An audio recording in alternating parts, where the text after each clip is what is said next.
En manchette aujourd'hui, projet de train à grande vitesse. Les agriculteurs s'adressent aux élus de la MRC de Dautré. Bonjour à tous et bienvenue à votre bulletin d'information diffusé sur les ondes de CTRB, votre télévision locale et régionale. Aujourd'hui, le 12 février 2026, Alain Bellumeur, au Pépitre. On débute en parlant de ce projet de train à grande vitesse et des agriculteurs qui se sont adressés aux élus de la MRC de Dautré. Ça s'est passé hier. La période de questions, à la fin de cette rencontre mensuelle des maires de la MRC de Dautré, donc tenue ce mercredi, a été monopolisée par un seul sujet, le projet Alto, ce projet de train à grande vitesse dont on parle de plus en plus. Rappelons que le projet Alto prévoit déterminer le trajet du TGV d'ici 2026, d'ici la fin de l'année. On parle à ce moment-là d'un corridor de 60 mètres de large.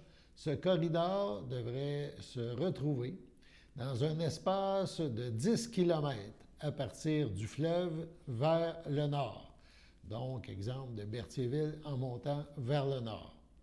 Régent Sylvestre, président de l'Union des producteurs agricoles de Dautré, est intervenu le premier lors de la séance à la période de questions. Bon, me présenter, moi je suis Régent Sylvestre, je suis président de l'UPA, l'Union des producteurs agricoles de Dautré. OK. Nous, on vient ici ce soir pour entendre qu'est-ce que vous avez à dire par rapport au train à grande vitesse qui va passer sur notre territoire bientôt. Alors, j'aimerais ça juste avoir votre son de cloche. Bien, on n'a pas tant d'informations que ça. On a eu une présentation qui a été faite par le groupe Alto qui sont venus ici. Il nous a expliqué sommairement qu'il fallait qu'ils trouvent un corridor de 60 mètres de large dans une bande de 10 km en partant de la rive nord du fleuve Saint-Laurent à s'en allant vers le nord. Et c'est à peu près tout ce qu'on sait, qu'il y a des consultations supplémentaires qui vont avoir lieu. Il va y avoir des rencontres justement avec les agriculteurs, il va y avoir des rencontres un peu partout. On n'a pas plus d'informations que ça. On sait également qu'il y a beaucoup d'argent qui va être déployé pour ça, puis qu'ils veulent déterminer le trajet d'ici la fin de l'année 2026. Oui. Nous, on aimerait ça un peu que vous pensiez à ça, parce qu'il passe sur les territoires des paroisses et les territoires de la MRC, certaines municipalités. Voir, c'est votre position que vous réfléchirez à ça là, avant. Et puis aussi que vous savez que le 19 février, il y a une consultation publique ici pas loin. Alors nous, on va être présents, puis on va voir. Oui, on n'a pas tant d'informations, mais effectivement, à un moment donné, la MRC va prendre position, puis elle va... Parce qu'on n'a pas, comme je vous dis, c'était assez sommaire. Là. OK. On nous a dit qu'on nous dirait. OK. Merci beaucoup. Pour sa part, René Forêt, vice-président du syndicat Dautré, producteur agricole de Lavaltrie, a aussi pris la parole. Il dit craindre une coupure des terres agricoles en raison du projet Alto. Un peu, bonjour à tous. Merci qu'on puisse dialoguer. Moi, je suis le vice-président du syndicat Dautré. Je suis producteur à Lavaltrie. Ma ferme est là. En plus, je suis résident de ma maison avec M. Savignac à Sainte-Élisabeth. Nous autres, on a eu une rencontre présentement. Votre nom? Moi, c'est René Forêt, vice-président au syndicat Dautré. Puis je suis représentant secteur pomme de terre et toute la Nodière au complet. Là, nous autres, on a une certaine inquiétude présentement avec le groupe Alto. Là, ils sont venus nous rencontrer à la fédération de l'UPA de la Nodière. Mais là, moi, c'est de mettre au fait un peu qu'est-ce que ça va engendrer. Là, ils parlent de faire une coupure directe sur notre territoire qu'on va avoir. Là. Puis cette coupure-là, là, ils n'ont pas le mandat de raccorder toutes les routes qui vont couper. C'est toutes les voies perpendiculaires avec l'autoroute 40. Là. Puis ça, c'est un élément important qu'il va faire suivre. Parce que là, ils nous ont même dit quasiment ça va être aux frais des villes et municipalités s'ils veulent se raccorder une certaine quantité de ces routes-là. J'ai pas dit qu'ils ne raccorderont pas les autoroutes. Non, mais il y a un paquet de routes qui peuvent couper. Ça va nous faire un frein collectivement. Nous autres, juste pour la gestion, si on a affaire à se faire couper, juste la gestion du transport. Là, je pense à toute notre communauté, là, tous nos services, mettons, incendie, tous nos services avec les ambulances. Il y a certaines voies qui sont coupées, là, ça veut dire qu'il va falloir se trouver des alternatives. Parce que eux, quand ils passent, là, Ils peuvent mettre une pancarte cul-de-sac chaque bord, ils mettent une clôture, puis on n'a plus le droit d'accès. C'est pas comme un train ordinaire. Là on n'aura pas de passage à niveau. Là. Ça, là, c'est à longueur du territoire jusqu'à Québec, de même. Là, il y a des questions aussi un peu plus profondes. Il va falloir quand même se poser. On parle autour de 90 à 100 milliards. Pas 100 millions, pas 1 milliard, pas 10. Ils sont autour de ça, là, présentement. Là, j'écoutais, des fois, on voit sur les instances politiques fédérales, là, tout le monde semble un côté enchanté par le TGV, parce qu'on regarde tous certains pays de la planète qui en ont des TGV. Parfait. Là, moi, je regarde ça, moi, froidement, là, si on coupe ma terre en deux, là, puis j'ai même pas de possibilité d'accès pour aller de l'autre côté, là, ça veut dire que ça vient de faire mourir mon entreprise. Là.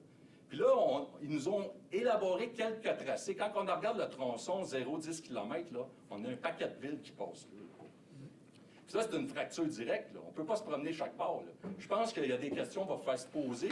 C'est pas de dire d'être contre le projet, mais je trouve qu'ils sont quand même assez fixés directivement, qu'ils ne veulent pas de se tasser plus loin sur le territoire. Parce que moi, là, quand je regarde le territoire québécois, là, l'agriculture, là, on est 4 % du territoire qu'on représente la zone verte, puis on en utilise 2 dans notre 4 %. L'autre 2, là, c'est des infrastructures. Mais le restant, là, c'est 96 % qui est de la zone blanche. C'est vraiment des questions importantes à se poser. Parce que le 2 % qu'on utilise, ça, là, c'est notre frigidaire. Là. Puis depuis 40-50 ans, qu'est-ce qu'on fait avec notre frigidaire? On met de l'asphalte et du béton dedans. Moi, je trouve que c'est important qu'on va avoir des questions, je pense, collectives. Peut-être qu'on a besoin du TGV, mais je pense qu'il faudrait être quand même assez ferme quand ils vont nous proposer des tracés. Moi, dans le secteur Lavaltrie, dans le Nord-Est, c'est le secteur des tourbières, c'est notre alimentation en eau. On a 10 000 acres irrigués dans ce secteur-là. C'est toutes des fermes qu'on a transformées qui étaient en tabac, qu'on s'est dit collectivement, avec le tabac, là, ça peut nous tuer le tabac. On a toutes fait de conversion en fruits et légumes, puis ils nous disent qu'ils vont passer dans ce secteur-là. Moi, je pense qu'il va falloir être attentif collectivement, là, on se regarde toutes, là. Mais soyons quand même certains fermes envers leur tracé, puis de ne pas rester mollasses, parce qu'eux autres, là, ils ont l'air vraiment décidés à passer dans ce secteur-là. Je ne sais pas continuer, là. On est effectivement... On va être à l'affût, mais comme je vous dis, on n'a eu qu'une seule rencontre avec eux, puis on n'a pas plus de détails que vous en avez. Probablement que c'est la même rencontre qu'on a eue, puis oui, on est conscient, je suis conscient que couper une terre en deux, c'est pas parfait. Je suis conscient que si ça a des impacts au niveau de la sécurité incendie, au niveau des temps de desserte d'ambulance, qui déjà on a de la misère à fournir, on n'a pas... je comprends. La communication, oui. On n'est pas en chien, on est tous ensemble, on est tous dans le même bateau. C'est un projet pas pour un an, on parle des 100 prochaines années. Je pense qu'on a tout intérêt à tous se parler ensemble. On n'a pas besoin d'être gênés. Non, on va suivre le projet avec attention, soyez certains. Est-ce qu'il y a d'autres élus qui veulent se prononcer?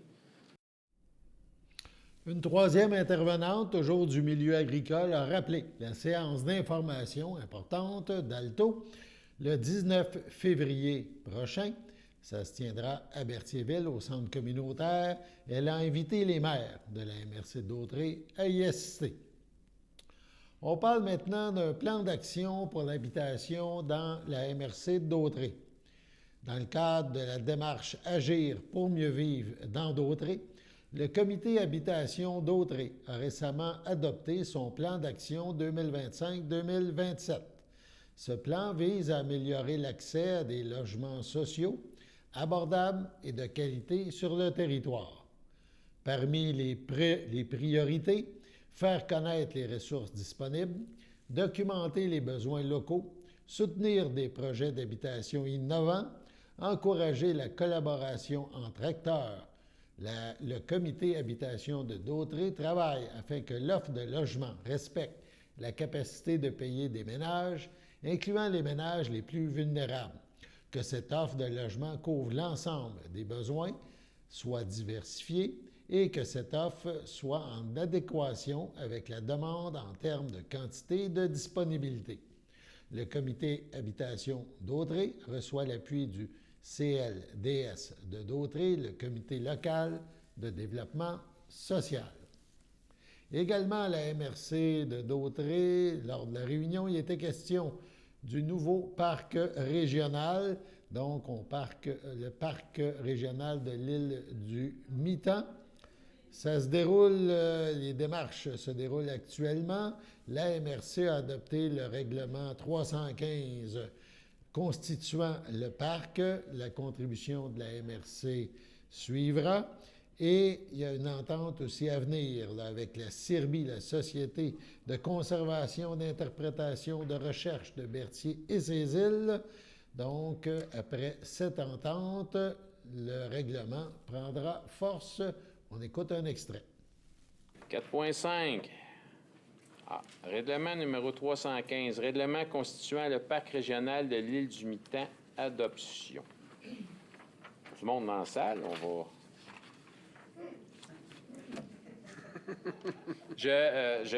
C'est moi qui ai fait l'avis de motion la dernière fois. Je vais la proposer. J'ai demandé à nos procureurs si je pouvais le faire. Et oui, je peux le proposer, mais je ne peux pas voter. Fait que je vais faire la proposition du projet de règlement 316, qui est le règlement constituant le parc régional de l'île du Mitan. C'est 315, excusez-moi. Oui? 315. 315. On va dire que c'est mes lunettes. Je le propose. Je propose un secondaire. Monsieur François. Bon, ben oui, Monsieur François Drainville, seconde. Prendre à ma droite, à ma gauche. Merci beaucoup. Le règlement ne tombe pas en application immédiatement. Il faut qu'il y ait une entente qui soit conclue avec la CIRBI.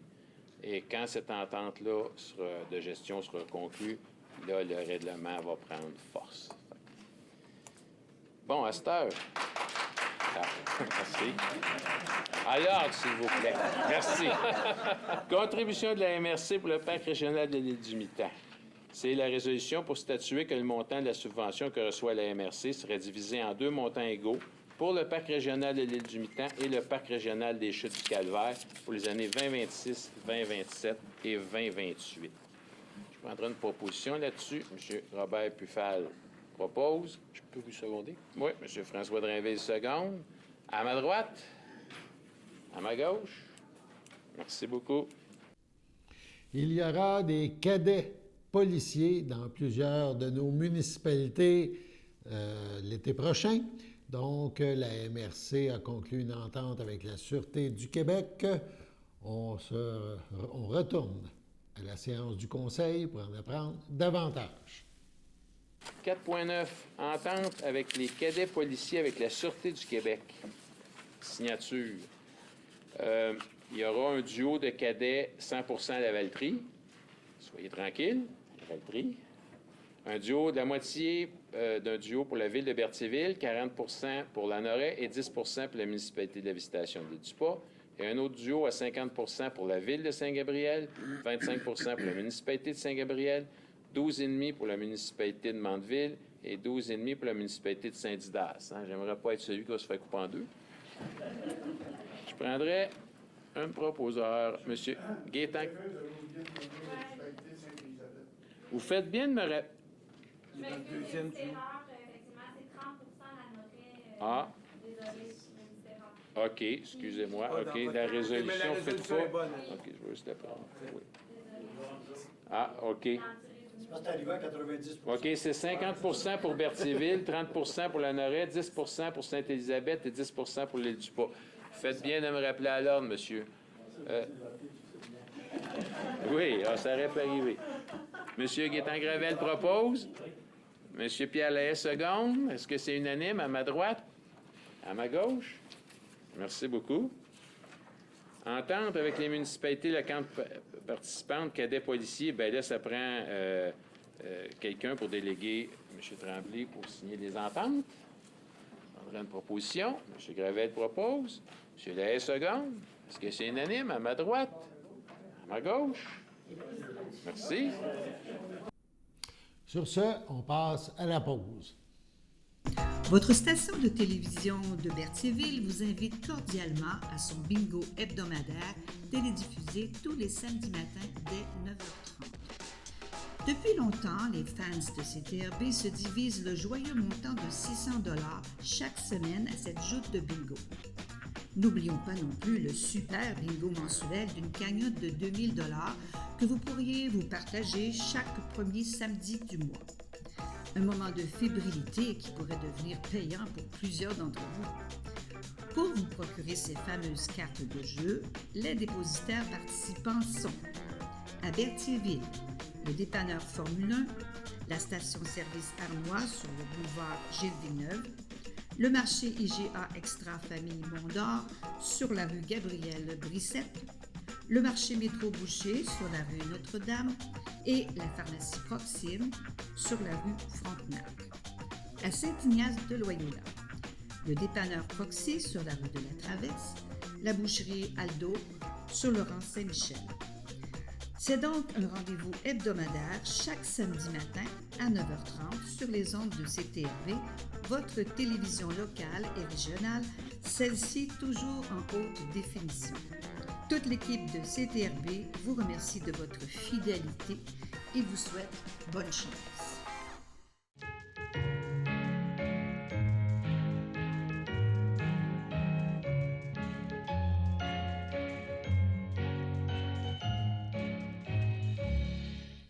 Oui, hier, on a oublié quelques anniversaires, donc on les rappelle ou on le mentionne, celle du 11 février. La CABA souhaite bonne fête, une journée en retard à Alain Mailloux. Les filles d'Isabelle souhaitent un heureux anniversaire à Nicole Piché. Et la FADOC de l'Île-du-Pas, avec une journée de retard, souhaite bonne fête à Serge Ladouceur, Alain Rémillard, Maurice Dubois et Claude Guérin. Aujourd'hui, 12 février, le grand livre de CTRB ne compte aucun anniversaire. Peut-être est-ce votre anniversaire aujourd'hui, alors c'est le cas. On vous souhaite bonne fête. On poursuit maintenant en vous apprenant, en vous informant qu'aujourd'hui, ce soir, à Lanoret, à la patinoire municipale, il y aura de l'action.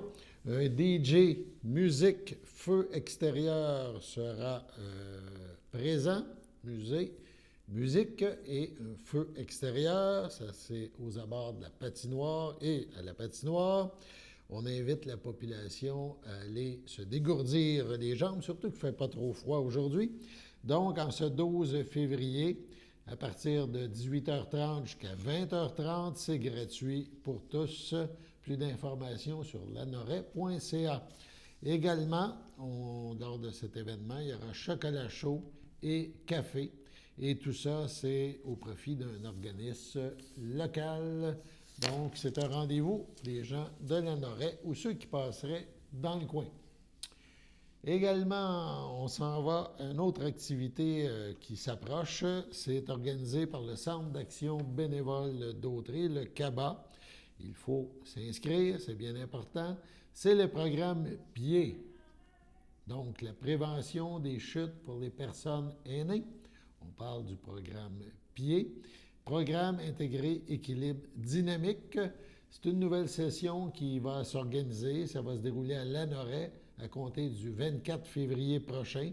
Des exercices et des conseils pour être plus solide sur ses jambes et prévenir les chutes. Un programme de 12 semaines comportant 2 rencontres par semaine, les mardis et les jeudis, de 9h à 11h. Le lieu, c'est au 328 rue Notre-Dame à Lanoret. C'est le local de l'Âge d'Or. C'est 100% gratuit, mais il faut s'inscrire et vous avez jusqu'au 19 février pour le faire. L'inscription se fait par téléphone au CABA, 450-836-7122. Donc, si vous voulez améliorer votre équilibre, prévenir des chutes, on vous invite à cette activité organisée par le Centre d'action bénévole d'Autrey. Sur ce, on passe à la pause.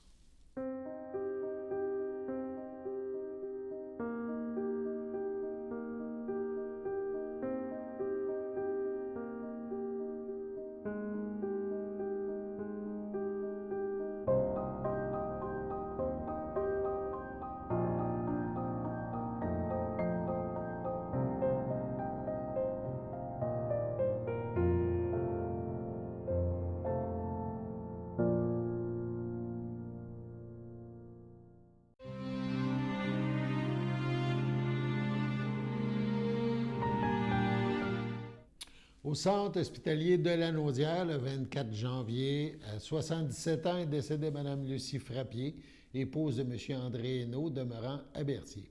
Outre son époux, elle laisse dans le deuil ses enfants, Marc-André, Éric, Claire, ses petits-enfants, Tommy, Alexis, Kim et Laurie, ses frères et ses sœurs, Fernand, Luc, Céline Gravel et Chantal, Sylvain Desrosiers, ses beaux-frères et ses belles-sœurs, Denise, Armand, Marie Pellerin, Annette, ainsi que plusieurs autres parents et amis.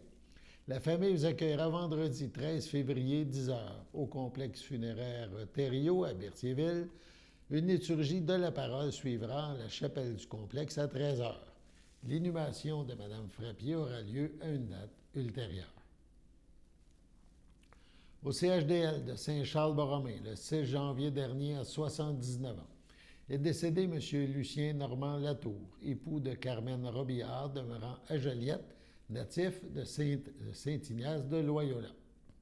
Il laisse dans le deuil, outre son épouse, ses enfants, Martin Latour, Ginette Arnois, José Latour, ses petits-enfants, Élisabeth, Charles-Olivier Latour, Émile Jacques, Éric, Roxane et Kéliane Lambert, ses sœurs, son frère, ses beaux-frères et belles-sœurs, Lauriane Latour, Dorothée Latour, feu Ange-Albert Guévremont, Jean-Philippe Latour, France Boucher, Pauline Robillard, feu René Brunel, Marguerite Joly, feu Roland Robillard, Suzanne Champagne, feu Denis Robillard, Claudette Robillard, Marcel Robillard, feu Monique Moreau, Daniel Robillard, Lise Belle-Rose, Monique Robillard, Serge Gadouri, Diane Robillard, Yvon Lecourcière, Michel Robillard, Louise Robillard, Alain Dubois, René Robillard, Louise Latour, ainsi que plusieurs neveux, nièces, autres parents et amis.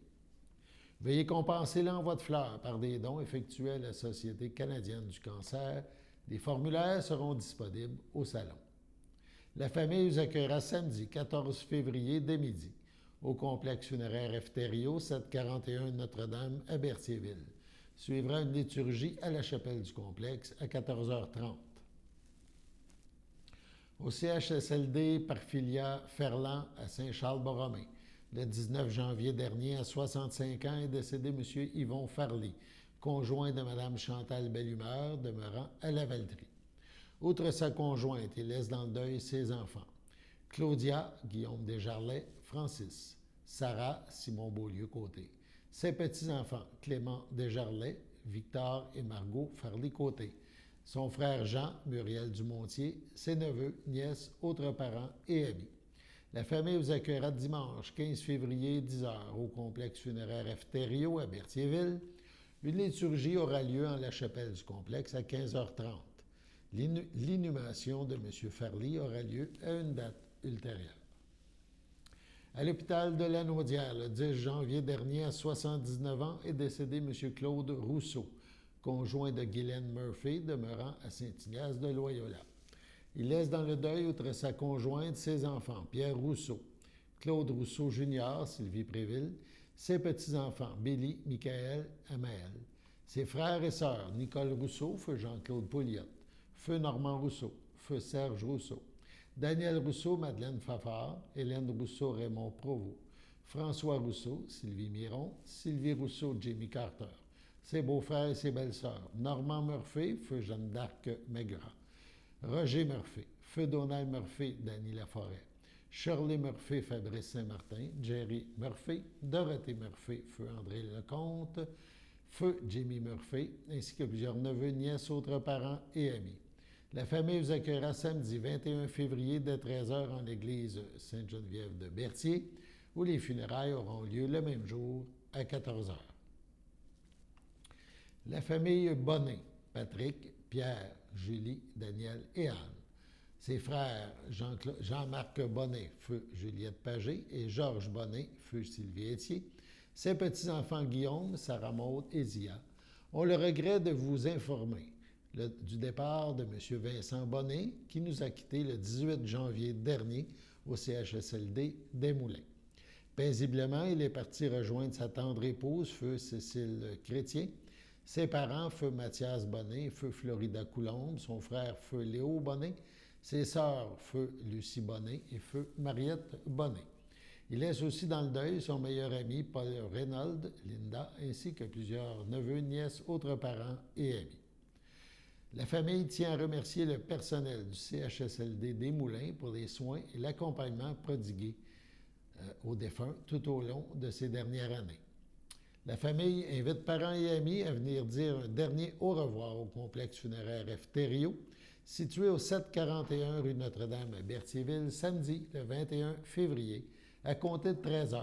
Suivra une célébration de la vie à la chapelle du complexe à 16 h. En guise de sympathie, un don peut être effectué en sa mémoire à la Société Alzheimer de Montréal. À l'hôpital de Verdun, le 2 février dernier, à 88 ans, est décédée Mme Huguette Moreau, épouse de Jacques Laforêt, demeurant à Montréal, native de la Visitation de l'île du Pas. Elle laisse dans le deuil, outre son époux, ses fils, Jean Laforêt, Pierre Laforêt, son petit-fils Hugo Laforêt, sa sœur, ses beaux-frères et belles-sœurs, Michel Moreau, Pierrette Laforêt, feu Gilles Moreau, Gaétane Latour, feu Gérard Moreau, Paul Laforêt, Céline Sylvestre, Denise Laforêt, feu Gilles Milotte, Raymond Perron, feu Claire Laforêt, ainsi que plusieurs neveux, nièces, autres parents et amis.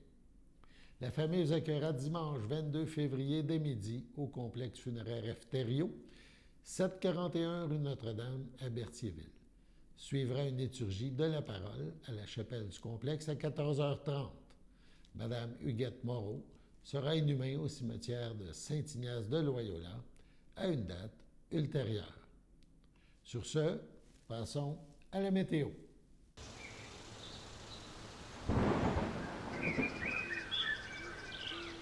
Bienvenue à votre météo de cette semaine. Aujourd'hui, jeudi soir, ce sera généralement dégagé. Une température de -9, un temps ressenti de -14. Jeudi nuit, ce sera des passages nuageux. Une température de -17, un temps ressenti de -23.